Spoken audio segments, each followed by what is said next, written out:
CM आतिशी ने लगाया केंद्र सरकार पर गंभीर आरोप। कहा, हर सीट पर आपके 20,000 वोट काटने की साजिश रच रही। विधानसभा चुनाव से पहले मुख्यमंत्री आतिशी ने केंद्र सरकार पर कड़े आरोप लगाए हैं। सीएम ने कहा कि दिल्ली सरकार ने आम आदमी पार्टी के वोटर्स का नाम काटने का आदेश दिया है। उन्होंने कहा कि सभी को लिस्ट दी गई है और बीजेपी सरकार आने वाले चुनाव को गलत तरीके से जीतने के लिए लाखों लोगों के वोट काटने की तैयारी में है। सीएम आतिशी ने कहा कि बीएलओ को उन मतदाताओं की सूची दी जा रही है जिनके नाम मतदाता सूची से काटने हैं और उन्हें यह भी बताया गया है कि ये सूची केंद्र सरकार को भाजपा से भेजी गई है, जिससे लोकतंत्र का हनन हो रहा है। इससे पहले उपराज्यपाल ने 28 अक्टूबर को दिल्ली में 29 एसडीएम और एडीएम को तबादला दिया। इसके बाद उन्हें बड़े स्तर पर वोट काटने का आदेश दिया गया।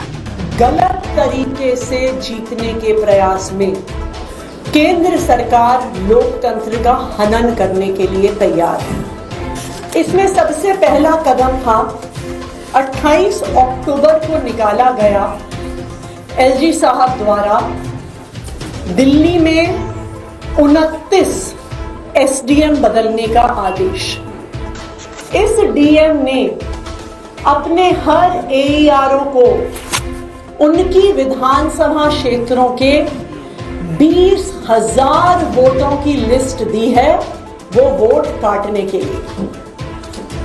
क्या बताया गया बीएलओस को और एईआरओस को कि ये लिस्ट केंद्र सरकार ने पार्टी के माध्यम से इकट्ठी करी है कि जो आम आदमी पार्टी के वोटर हैं उनकी लिस्ट बनाई गई है, पार्टी के माध्यम से केंद्र सरकार को दिया गया है और केंद्र सरकार अफसरों पर दबाव बनाकर ये वोट कटवाने का काम कर रही है।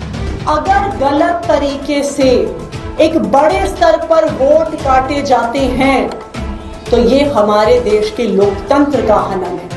मुख्यमंत्री ने मुख्य सचिव को पत्र लिखा है जिसमें डीएम और एसडीएम की भूमिका की जांच करने के लिए निर्देश दिए गए हैं। सेवानिवृत्त अधिकारी या सेवानिवृत्ति जज की देखरेख में एक कमेटी का गठन एडीएम, एसडीएम, एईआरओ और बीएलओ को बुलाकर उनके बयान दर्ज किए जाए और अगर किसी अधिकारी की लापरवाही सामने आती है तो उसके खिलाफ कार्रवाई की जाए। भाजपा ने कहा कि आपको दिल्ली विधानसभा चुनाव में हार का आभास हो गया है और इसके चलते मुख्यमंत्री वोट काटने जैसे आरोप लगाने लगे हैं, जबकि विपक्षी पार्टियां चुनाव हारने के बाद आयोग की निष्पक्षता पर सवाल उठाती रही है।